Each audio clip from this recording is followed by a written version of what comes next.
Venezuela's President Nicolas Maduro returns from Moscow. He says a new phase of cooperation with Russia was agreed. For the first time, a body of the United Nations, the Human Rights Council, votes to condemn the impact of U.S. sanctions against Venezuela. And a race against time to save the Caribbean's coral reefs from disease. Hello and welcome to Telesur English. I am Estefania Bravo. This is from the South. The Venezuelan President Nicolas Maduro has arrived back in Caracas after his visit to Russia. President Maduro was welcomed by an honor guard at the Maiquetía airport. The president says his meeting with President Vladimir Putin was an important step forward for Venezuela. The two leaders agreed a strategic plan to advance cooperation in areas like food, healthcare, and energy, as well as technical military assistance.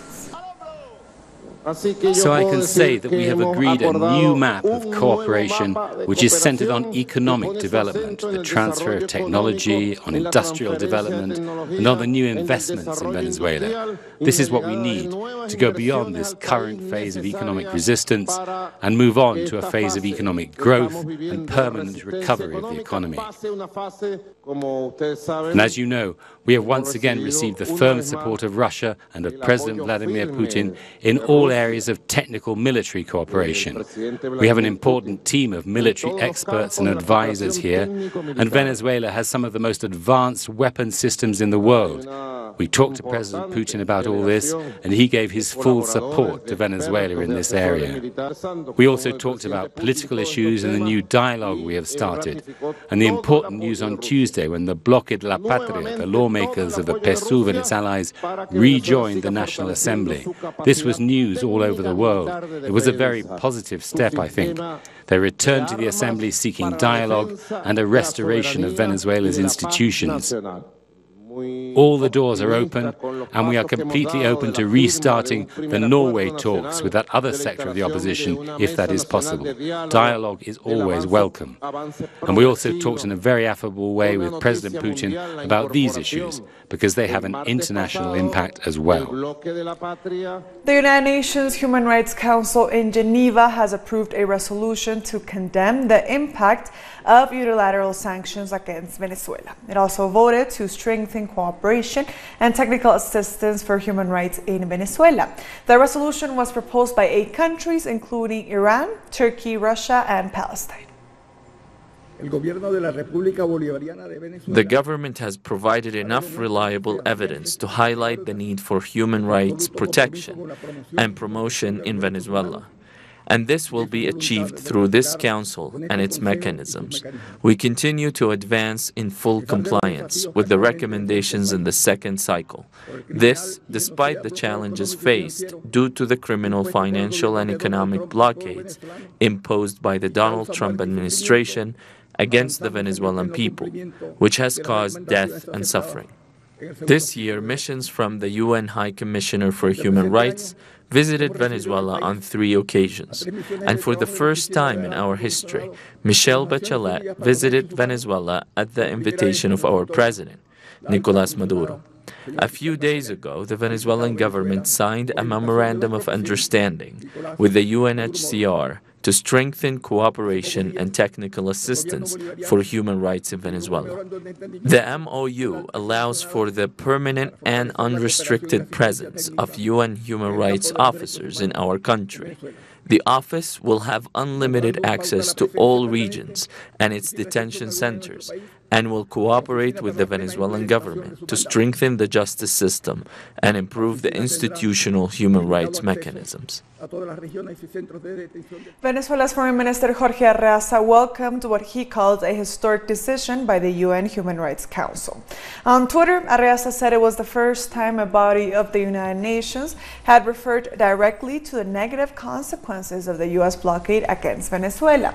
He added that Venezuela would continue to cooperate with the Human Rights Council to guarantee the human rights of all Venezuelans. And Venezuela's foreign minister has also presided over a meeting of the non-aligned movement at the United Nations in New York. He condemned the use of violence to resolve international conflicts and stressed the importance of multilateralism and dialogue. The manner of solving international conflict has changed significantly over the recent years. Nowadays, there is no need for bayonets or a direct military confrontation between nations because there are new alternative ways to wage war against sovereign countries. Anything can turn into a weapon in the wrong hands. Economic, financial and technological exploitation and internal conflicts can all be used against a nation. All these new war tactics can heavily disrupt a country's stability. These tactics violate the sovereignty of our nations. The UN Charter and international law can also threaten our political independence. Regarding this issue, Venezuela once again condemns the United States for threatening us with the use of military force while they keep saying that all options are on the table. We also reject US support for TIAD's activation of regional military intervention. We reject TIAD as Venezuela is not a member nation and is a treaty from the Cold War era. Speaking at the Non-Aligned Movement meeting, Namibia's foreign minister slammed interference by foreign countries in Venezuela's internal affairs. Netumbo Nandi-Ndaitwah also criticized the economic blockades imposed against countries like Cuba and Venezuela. She said her country stands in solidarity with the Bolivarian Republic. Namibia calls on the international community to allow the people of Venezuela to resolve their internal issue in amicable and peaceful manner and within the confinedness of the Constitution of the Bolivarian Republic of Venezuela. Namibia stands in solidarity with the people of the Bolivarian Republic of Venezuela and appreciate the mediation efforts of the government of Norway for leading negotiations to find solutions that align with the UN Charter and international law. Namibia reaffirmed the firm rejection of unilateral sanctions and all other forms of cohesive economic measures against the developing countries, including the commercial, economic, and financial embargo imposed on Cuba. I do not need to emphasize that such sanctions severely threaten the freedom of trade and investment, especially in the global south. Namibia reiterates the urgent need to eliminate those sanctions immediately. Palestine's President Mahmoud Abbas, in his address to the UN General Assembly, has blasted the U.S. administration for its support of Israeli aggression against Palestine. Abbas accused the U.S. of reneging on its obligations to the Palestinians while undertaking unlawful measures by recognizing Jerusalem as Israel's capital. This U.S. policy on Jerusalem has emboldened the government of the Israeli occupation to renege all signed agreements with us and its commitments towards peace, depriving the peace process of any credibility, pushing large segments of the Palestinian people to lose hope and the possibility of a long-awaited peace. It has jeopardized the two-state solution, and now many wonder if the two-state solution has become impossible. Can we have a one-state solution where everyone can live equally? Some are starting to wonder. This is what we are asking for, and to be honest, we reject any negotiations shepherded by one country, and you all know this one country. Whether the United States or any other country, we reject that. The United Nations should sponsor such negotiations and accompany such negotiations. However, the US or any other one country will consider them as biased. If you add the quartet of other countries, that is acceptable, any other country. I'm not just talking about the United States. If one country comes and says we want to solve this problem, we will not accept this sole US mediation. Brazilian indigenous chief Raoni Metuk-Tire has rejected claims by President Jair Bolsonaro that he was a puppet of foreign governments. Speaking on the sidelines of the UN General Assembly, Raoni accused the Brazilian president of facilitating the invasion of their ancestral lands. The chief says his people want to continue living as they always have, but notes they're facing a threat from illegal miners and land grabbers who allegedly invaded the Amazon since Bolsonaro took office. He also advised the president to leave. Bolsonaro said that I am not a leader. It is he who is not a leader. and he has to leave. Before something serious happens, he must leave, for the good of everyone. Scientists are in a rare race against time to save Caribbean coral reefs from a fast-moving lethal disease that is ravaging 1/3 of the Caribbean's 65 stony coral species. Just off the coast of St. Thomas in the U.S. Virgin Islands, divers are currently removing deceased specimens to try to stop the disease spreading. It's also a last-ditch effort to save what remains. This comes at a time when the Caribbean's delicate ecosystems are already threatened by climate change.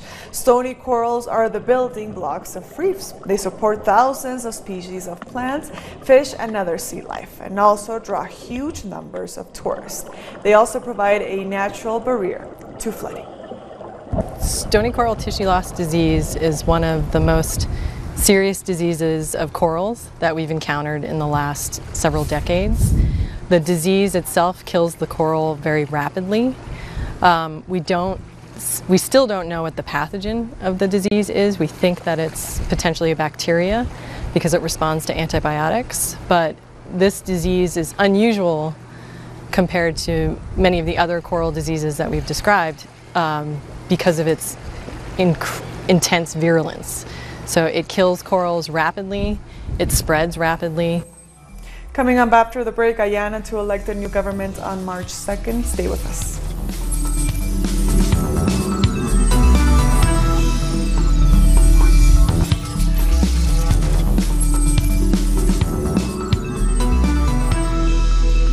Welcome back to From the South.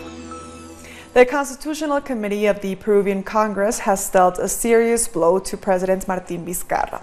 It voted to shelve his proposal to bring forward elections. The decision by the committee, which is controlled by supporters of the opposition leader Keiko Fujimori, means President Vizcarra may have to bring a motion of no confidence and dissolve Congress if he wants to secure early elections. A Brazilian court has denied the latest request from the lawyers of former President Luiz Inácio Lula da Silva to include findings of the investigative site Intercept as evidence in his trial. Judge João Gebran ruled that the leaked conversations were obtained illegally by the Intercept and therefore cannot be used as evidence. The leaked telegram messages indicate collusion relation between Justice Minister Sergio Moro, who was the judge dealing with Lula's case at the time, and the prosecution to prevent Lula from standing in last year's presidential election. It's official, Guyanese will be voting to elect a new government on March 2nd. President David Granger made the announcement in a televised address to the nation on Wednesday evening. This comes as the Caribbean Court of Justice upheld a no-confidence vote against the government in June. The CCJ also ruled the appointment of the then chairman of Guyana's Elections Commission, GECOM, unconstitutional. A new GECOM chairperson has since been appointed. I am pleased to announce that after discussions with the chairman of the Elections Commission and with my cabinet, the earliest possible date for the holding of general and regional elections will be on Monday, the 2nd of March 2020. The Constitution states, notwithstanding its defeat, the government shall remain in office and shall hold an election within 3 months or such longer period as the National Assembly shall, by resolution supported by not less than 2/3 of the votes of all the elected members of the National Assembly, determine, and shall resign after the President takes the oath of office following the election. The government of St. Kitts and Nevis is taking steps to limit the tenure of each prime minister to 2 terms. The administration plans to table the St. Christopher and Nevis Tenure of Prime Minister Amendment Bill 2019 at the next sitting of the National Assembly in October. But the main opposition of St. Kitts and Nevis Labour Party says it is mere window shopping. Haiti's President Jovenel Moïse has called on the opposition to help him form a unity government in a rare address to the nation on Wednesday. Moïse continues to be pressured by a brewing political crisis and intensifying protests, calling for his resignation. This as residents have been insist at widespread fuel and food shortages, a weakening currency, double-digit inflation, and corruption allegations. The president has canceled his trip to New York for the United Nations General Assembly due to the political tension gripping the country. The people believed that the president was going to talk about his resignation. We have found out that he did not. He calls people garbage. People who voted for him say they don't agree with his manner of living. They didn't vote to stay in misery. They voted to improve their living conditions. We demand Venezuela to get out. Authorities in Jamaica are continuing to search for a 9-year-old boy who was reportedly washed away by floodwaters in Augustown, St. Andrew on Wednesday. The search has resumed after it was suspended on Wednesday because of visibility issues. Reports are that the child was on his way home during the heavy rains when floodwaters overtook the roadway he normally uses. The U.S. blockade, which has been imposed on Cuba for more than half a century, impacts all sectors of Cuban society, but public health is one of the most sensitive spheres affected by the policy. This is the pediatric ward of the National Institute of Oncology and Radiobiology, where they provide care to more than 300 patients each year. Karen Castro is 17 years old, and she's certain to receive aquatic care in this health institution. For me, it's great because there are children with illnesses who are able to receive this adequate service without having to pay. This is the mother of the young woman showing gratitude for the attention her daughter received from the doctors during the treatment. They have a first meeting with parents where they explain all the complications that the child may encounter during the treatment, and I think the hospital is in very good condition, as well as the medical and nursing teams. One of the successes of this pediatric ward is achieving as high as 90% of survival in patients with cancer, and they accomplish this in spite of the limitations set within the context of the U.S. blockade, which hinders the purchase of medicine. We are bound to using second lines of treatment, and this of course has negative repercussions for results. On some occasions, the ministry has had to make arrangements through a third-party country, and many times when the medicine arrives for the patient, in many instances the illness has worsened. Children and adolescents can remain hospitalized for months. That's why they receive classes in this classroom inside the health institution. I do mathematics and Spanish language, and the teacher is good, because if not, when I get big, I won't be able to study anything, because I won't know anything. And if you ask something on the street, I also won't be able to answer, because I won't know anything.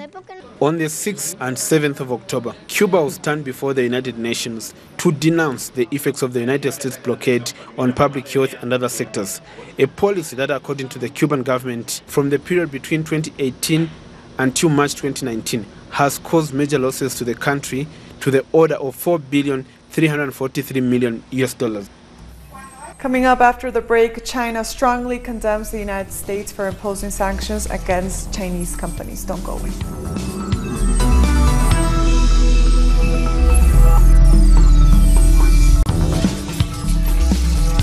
From the south.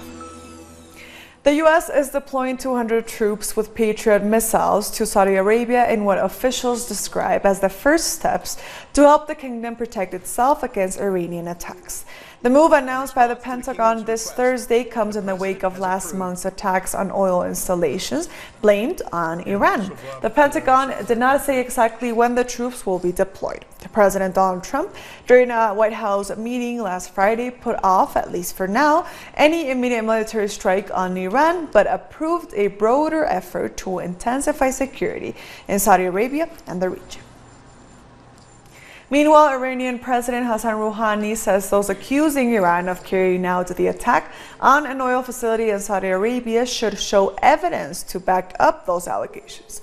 Rouhani was speaking at a news conference on the sidelines of the UN General Assembly. Those who accuse others, those are the parties who should be held responsible to show proof, to show evidence to back up those allegations or accusations if this attack didn't come from the south, came from the north or the west or the east. Those who make the allegations must provide the needed proof to back up such allegations. China has strongly condemned the United States for imposing sanctions against Chinese companies for allegedly shipping Iranian oil. In disregard of the legitimate rights and interests of all parties, the U.S. has been wantonly wielding the stick of sanctions. That grossly tramples on basic norms governing international relations and is unpopular and contrary to the trend of the times. We strongly urge the U.S. to immediately correct its wrongdoing. China has taken and will continue to take the necessary measures to safeguard the legal rights and interests of its businesses. At least 20 people have died in Indonesia after a magnitude 6.5 earthquake hit the Maluku Islands.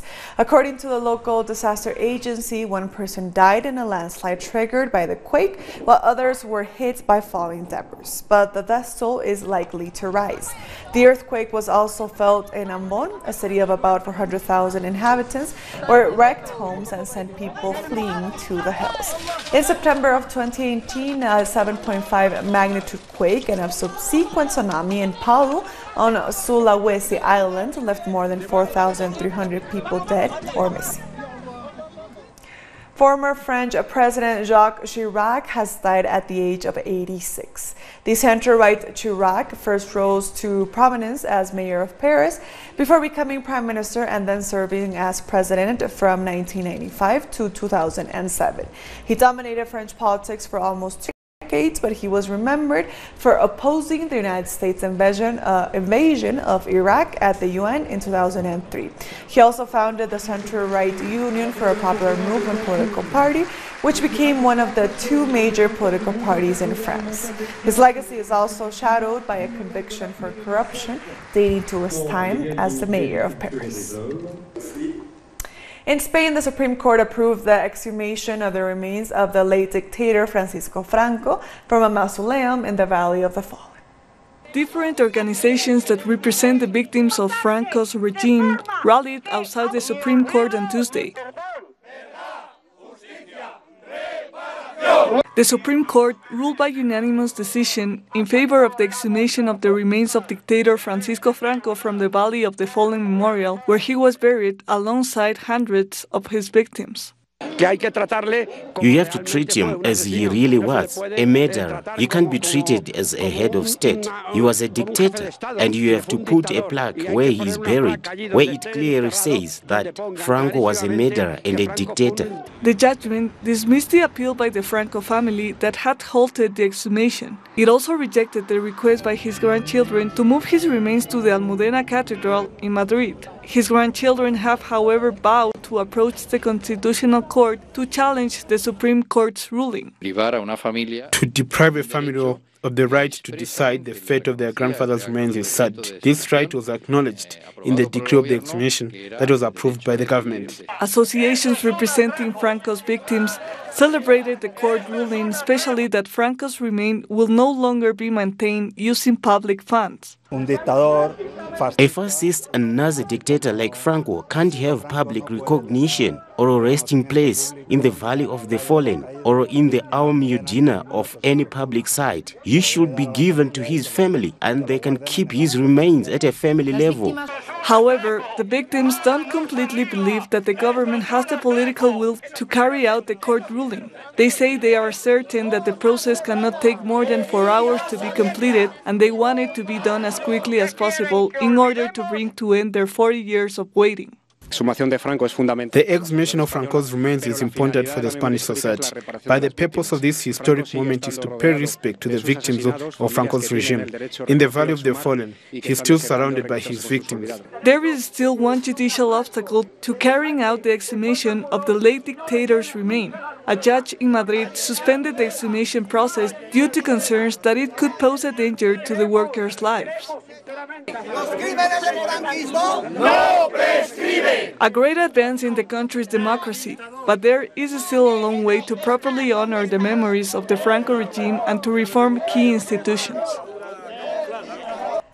And with that story, we've come to the end of this news brief. These and other stories, as always, find them on our website at telesurenglish.net. And also join us on social media. We are on Facebook, on Twitter, and on Instagram. For Telesur English, I am Estefania Bravo. Thank you for watching.